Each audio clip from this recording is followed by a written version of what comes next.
Bonsoir à tous et bienvenue dans votre magazine d'actualité à la source. Au sommaire de votre journal, le week-end dernier, les fidèles du monde entier ont répondu à l'appel du pape pour vivre 24 heures pour le Seigneur. Reportage dans ce journal à Liège en Belgique et à Noyon en France sur ce temps de prière et de confession. Nous entendrons le secrétaire général des évêques européens sur la question des migrants alors que l'Union européenne et la Turquie tentent de trouver un accord pour répondre à l'afflux de réfugiés. Et puis face à la vivacité et à la ferveur de la communauté chaldéenne du Val d'Oise, le patriarche de Babylone a consacré dimanche la nouvelle église Saint-Jean-Apôtre dans la commune d'Arnouville. Reportage dans cette édition. Ce week-end, le Saint-Père a reçu les membres du synode permanent de l'Église gréco-catholique ukrainienne.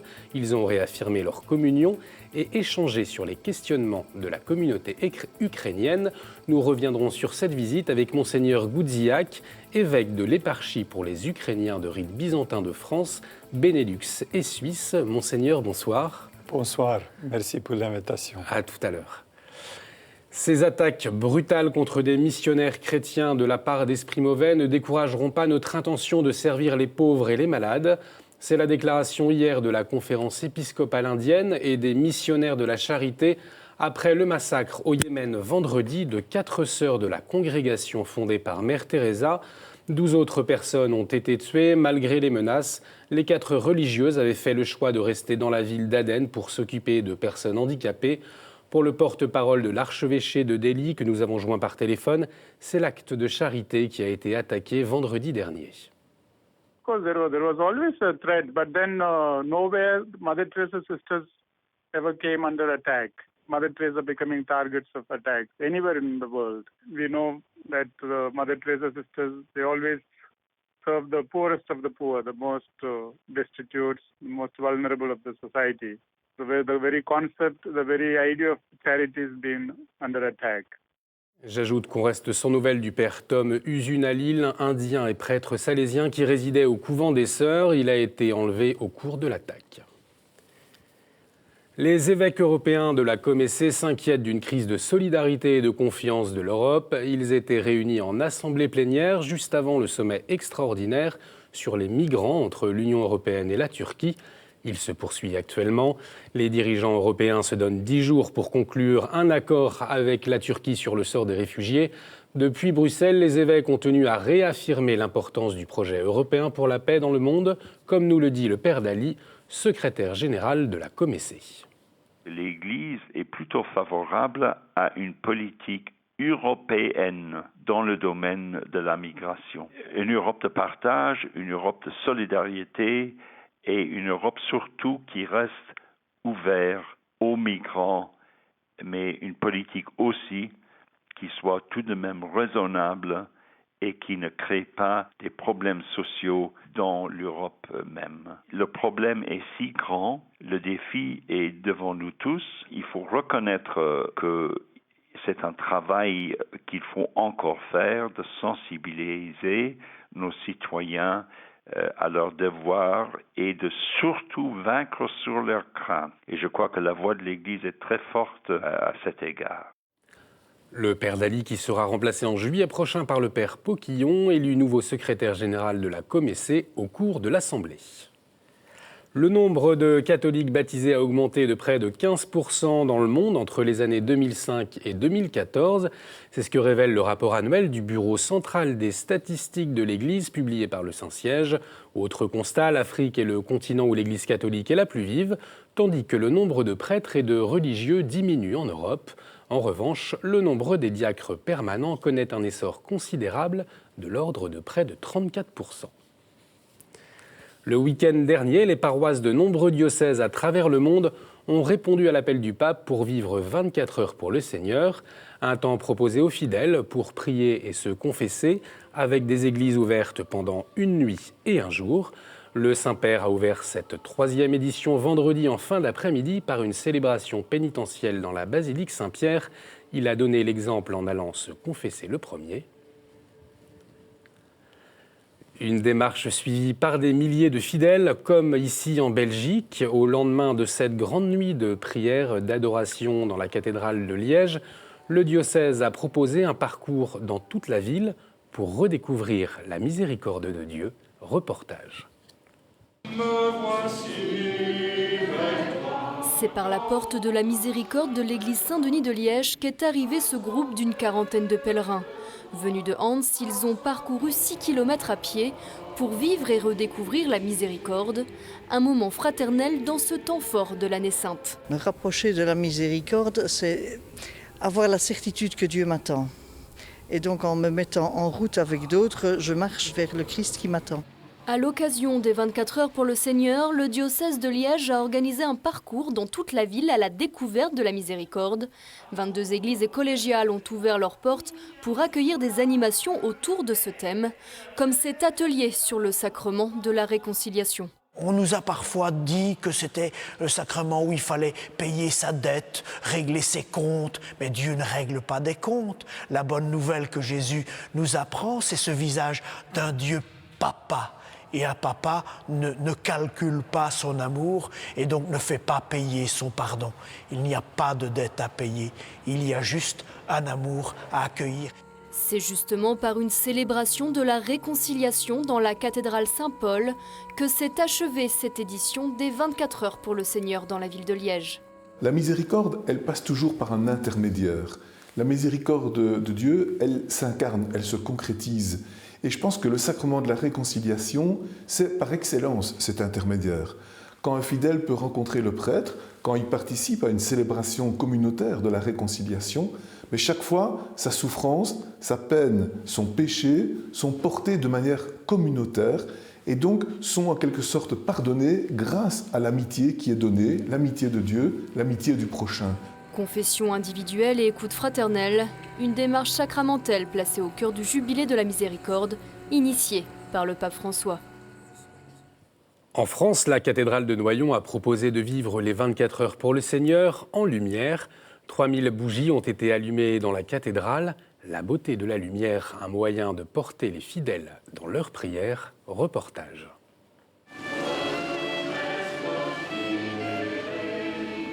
3000 bougies comme un appel à la prière. C'est ce qu'ont voulu les organisateurs de la veillée spirituelle dans la cathédrale de Noyon. L'initiative a demandé un travail artistique de grande ampleur, mais le résultat en valait la chandelle. L'objectif, c'est de permettre à ceux qui n'ont pas l'habitude de rentrer dans cette cathédrale de le faire à travers cet événement exceptionnel et de vivre chacun à leur manière cette rencontre personnelle avec le Christ. Et je pense effectivement que par la beauté, on peut faire des choses extraordinaires. Les personnes peuvent être bouleversées par la beauté et elles peuvent être profondément touchées par toutes ces bougies qui font jaillir cette lumière dans les yeux mais également dans leur cœur. Les fidèles ont pu participer à l'adoration eucharistique, chanter de louanges et faire pénitence. La lumière des bougies incite à se recentrer sur l'essentiel. La lumière de la bougie aide beaucoup à prier parce qu'elle est à la fois fragile et en même temps elle éclaire. Elle est fragile par le souffle de l'espace dans lequel elle se trouve et en même temps elle éclaire quand même, donc elle remplit sa fonction. Et tout ça est un mélange qui aide à entrer dans l'intériorité et en même temps dans la communion avec les personnes qui sont alentour. La soirée s'achève, comme s'évapore l'huile des bougies. Mais la lumière des feux qui éclairait la cathédrale restera désormais, car elle ne venait pas uniquement de la chaleur du feu. Toute cette lumière, je trouve ça. C'est vraiment la lumière du Christ, la chaleur du Christ, qui doit envahir notre cœur. Vraiment ça représente vraiment l'amour pour moi. On se sent bien ici. Et on ressent un bien-être, un moment de paix qu'on partage tous ensemble. La lumière, ça représente... Dieu. Dieu. Dis-le. Dieu.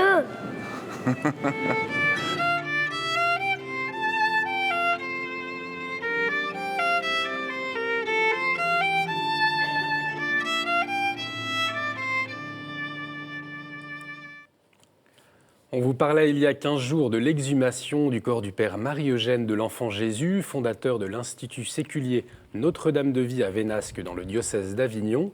Vendredi, le Vatican a donné son feu vert pour sa béatification. Un miracle lui a été attribué, la guérison inexpliquée d'un bébé dans les années 80. La congrégation des causes des saints a aussi attribué un miracle à Élisabeth de la Trinité.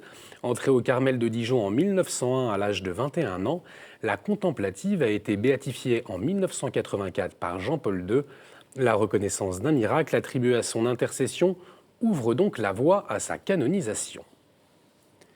Après l'église Saint-Thomas apôtre en 2004, la nouvelle église chaldéenne Saint-Jean apôtre dans le Val d'Oise a été consacrée dimanche par le patriarche de Babylone, sa béatitude Louis-Raphaël Sacco et le cardinal André XXIII, archevêque de Paris, une église construite dans la commune d'Arnouville pour répondre à la ferveur et à la vitalité de la communauté chaldéenne de France. Dimanche, ils étaient des milliers pour l'inauguration de leur nouvelle église. Ils l'attendaient depuis plus de 3 ans. Ce dimanche, la communauté chaldéenne d'Arnouville assistait à la consécration de leur nouvelle église, Saint-Jean apôtre. En présence du cardinal André XXIII, mais aussi du ministre de l'Intérieur Bernard Cazeneuve, le patriarche Louis-Raphaël Ier Sacco est venu consacrer l'église et délivrer un message à la communauté. Vous êtes la vraie église par votre amour, votre spiritualité et votre présence. Vous êtes des pierres vivantes et précieuses. Ceci est plus important que la construction en pierre. Ils sont 11 000 Chaldéens à s'être installés dans le Val d'Oise, comme cette famille originaire de Turquie. La place manquait dans la première église de Sarcelles, alors c'est la communauté qui a financé 2/3 des 7 millions d'euros nécessaires au nouvel édifice. Ces églises-là, en fait, ça reste notre espoir pour les avenirs, pour les enfants qui arrivent. Et nous, on transmet ça aux enfants et puis ainsi de suite. Peut-être, on ne sait pas, dans 100 ans, dans 20 ans, l'histoire, elle dit que les Chaldéens sont passés par là, ils sont restés là. Donc, on est resté ici, on a vécu ici avec grande fierté. Et puis pour nous, c'est un grand bonheur. Chaque fois qu'on a construit une église, il y a une mobilisation de la communauté. C'était à Saint-Thomas apôtre, et voilà, 10 ans après, maintenant c'était ici à Saint-Jean. Et voilà, les chrétiens, pour eux, c'est leur foyer humain aussi, foyer spirituel, et donc c'est l'église. La cérémonie de consécration terminée, il est temps pour les fidèles d'assister à leur première messe à Saint-Jean apôtre. Quelques heures plus tôt, 1000 personnes se sont mobilisées pour les Chrétiens d'Orient en courant le semi-marathon de la ville de Paris. L'association SOS Chrétiens d'Orient a fédéré le plus grand nombre de coureurs parmi les associations représentées lors de cette course. Le cardinal Barbarin et le diocèse de Lyon coopéreront avec sérénité et confiance avec la justice et fourniront aux enquêteurs toutes les informations à leur disposition. Le cardinal Barbarin tient à rappeler qu'il n'était pas archevêque de Lyon à l'époque des faits et qu'il n'a jamais couvert aucun fait de pédophilie. Ce sont les mots du communiqué publié samedi par le diocèse de Lyon après l'ouverture vendredi d'une enquête préliminaire pour non-dénonciation de crimes et mise en danger de la vie d'autrui. Cette enquête fait suite au dépôt de plainte de l'association La Parole Libérée qui regroupe des victimes présumées du père Prénat, soupçonné d'actes de pédophilie commis jusqu'en 1991. Vivre en famille au cœur d'une communauté, est-ce possible ? Le week-end dernier, la communauté du Chemin Neuf a organisé en Suisse un colloque international œcuménique sur la question. Comme d'autres communautés nouvelles, notamment les Béatitudes et le Verbe de vie, le Chemin Neuf a accueilli dès sa fondation des couples avec enfants. Alors si de vraies questions théologiques et canoniques se posent pour le rôle de ces familles, c'était aussi l'objet de ce colloque. Leur présence est avant tout perçue comme une chance pour Monseigneur Pallia, président du Conseil pontifical pour la famille.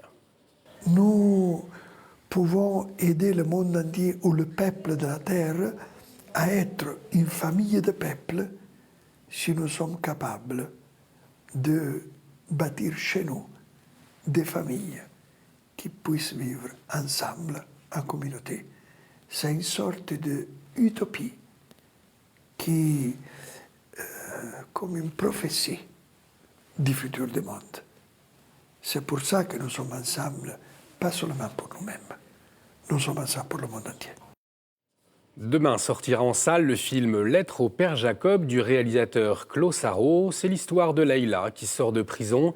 Elle est envoyée auprès d'un vieux prêtre aveugle et isolé pour répondre à son abondant courrier. Indifférente à tout cela, Leïla va tout d'abord tenter de profiter de la cécité de son hôte. On regarde un extrait de la bande-annonce.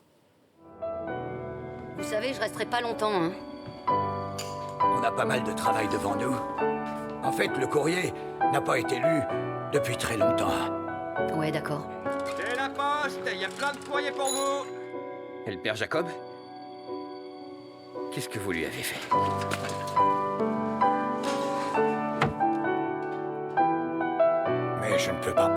Père, c'est à cause du courrier que je reçois. Comment ces lettres parviendraient jusqu'à moi? Personne en mourrait, vous savez. Leila! Si vous avez décidé de demander ma grâce, c'est parce que vous aviez quelqu'un à sauver, c'est tout. À mon sens, c'était quelque chose que je faisais pour lui. Peut-être était-ce le contraire. On continue notre édition avec la chronique Vue de Rome qui nous en dit plus sur la retraite de carême que vit actuellement le Saint-Père.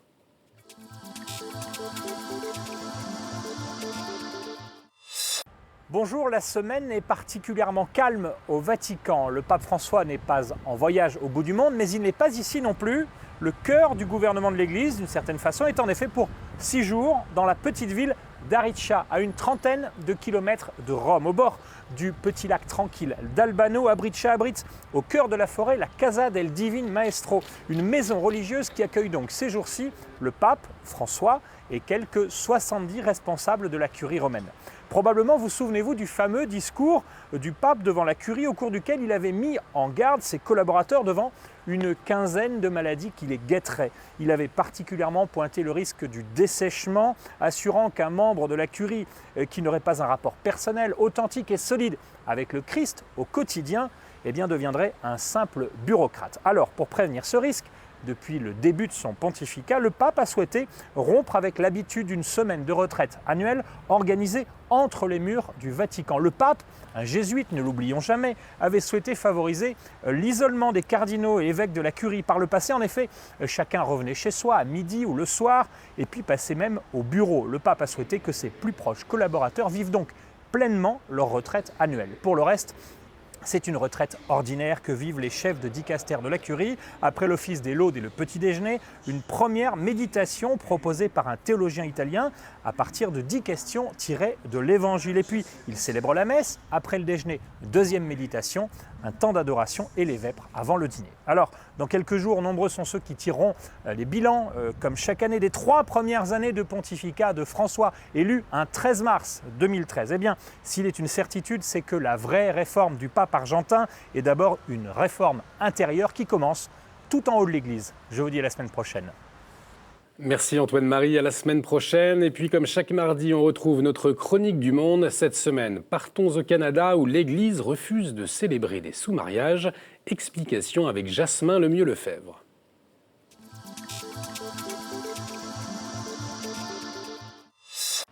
Bonjour, je vous parle aujourd'hui d'une cause devant les tribunaux québécois concernant le mariage qui fait beaucoup parler.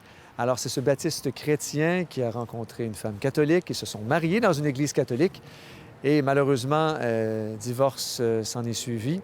Et devant un tribunal québécois, il s'est dit que, dans le fond, ce mariage qui était à la fois mariage civil et religieux, parce qu'au Québec, contrairement à la France, par exemple, vous devez passer à la mairie et à l'Église, bien, tout est fait par le ministre du culte en même temps. Donc, pour lui, il disait que, à cause que je suis religieux, j'ai dû contracter un mariage civil également, ce qui m'a obligé à devoir avoir ses responsabilités. Eh bien, imaginez, ce monsieur, il a gagné sa cause. Alors, il y a eu une levée de boucliers, entre autres de l'Église catholique. Le chancelier du diocèse de Montréal a bien sûr dit qu'il n'y aurait jamais de célébration de sous-mariage. Alors, la ministre de la Justice au Québec s'est un peu embourbée en parlant, oui, de la possibilité théorique d'union spirituelle, mais dans les faits, il n'y a aucune grande religion qui endosse ce type d'union. Donc, la bonne nouvelle, c'est que ce jugement est devant les tribunaux de nouveau. Il y aura appel et très probablement que le premier jugement sera débouté. Alors, ce qui est heureux également, c'est de voir que, on ne parle pas souvent du mariage de cette façon-là au Québec, de montrer que l'union religieuse, bien sûr, est faite avec toutes les responsabilités possibles du mariage civil, que ce n'est pas uniquement une volonté spirituelle, mais que ce mariage pour la vie que l'on espère chez les catholiques, eh bien, il est pris très au sérieux. Alors, à très bientôt. Merci Jasmin. Place maintenant au dossier.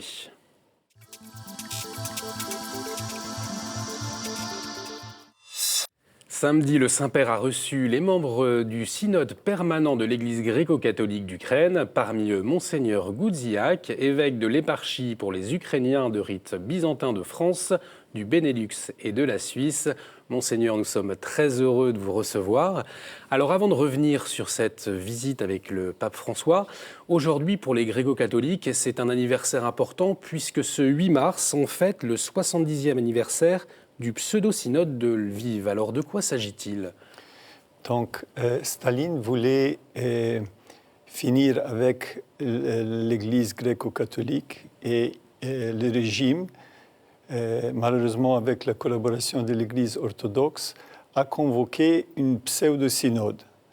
Déjà avant, tous les évêques étaient arrêtés, beaucoup de prêtres étaient arrêtés, et dans ces jours, il y a 70 ans, dans la cathédrale gréco-catholique, 216 prêtres étaient forcés pour voter contre l'union avec Rome et pour une union avec l'Église russe orthodoxe. Tous les prêtres qui n'ont pas accepté cette action étaient emprisonnés et envoyés, déportés en Sibérie. Dizaines de milliers de fidèles étaient déportés. Donc, aujourd'hui, nous commémorons les victimes, les martyrs, mais aussi nous sommes très reconnaissants à le Seigneur et à l'Église catholique parce que nous sommes vifs aujourd'hui. L'Église qui, en 89, a eu seulement 300 prêtres, de 3000 avant la guerre, aujourd'hui à 3000 prêtres, avec un âge moyen de 38 ans.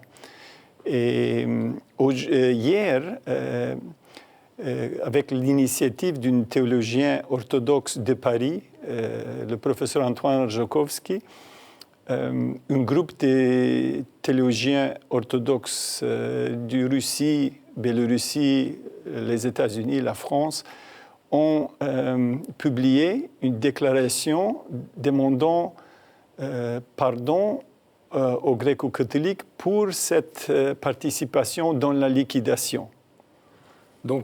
Et c'est un acte prophétique qui ouvre la porte pour une discussion authentique, écuménique, et j'espère qu'il sera aussi un signe pour les hiérarchies et les autres qui sont encore liés à cet héritage dur.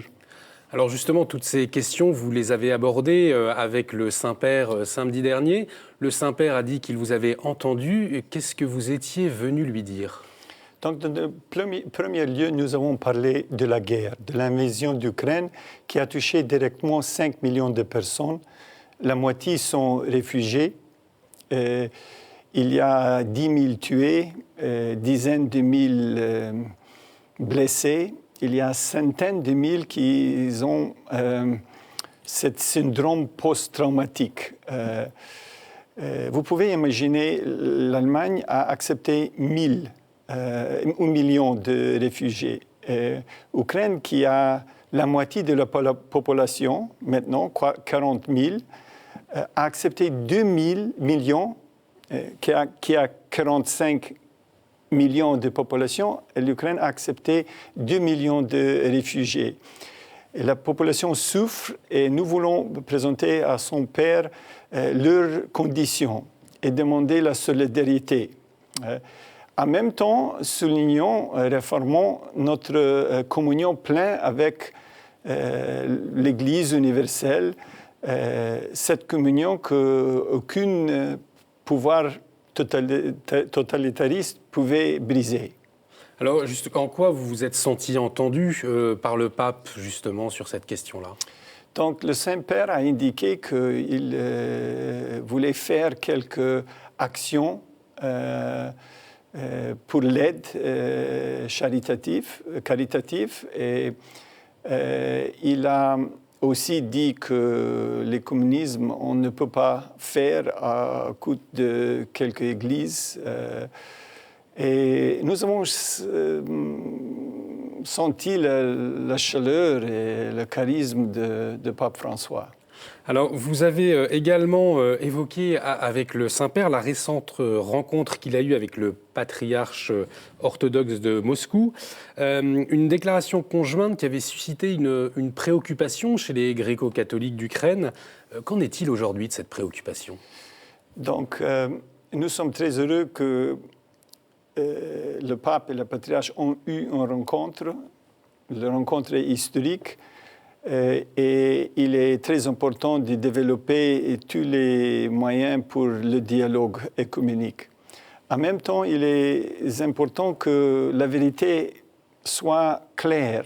Et dans le document, la question de la guerre était évitée. La question de l'invasion et de la souffrance était présentée d'une manière trop diplomatique pour la population en Ukraine. Aussi, l'Église ukrainienne gréco-catholique était appelée communauté, pas une Église. Et dans le langage œcuménique, les communautés religieuses sont les communautés sans succession apostolique. Mais nous avons vu que pour le Saint-Père, la rencontre était principale, le document était secondaire et nous allons au futur.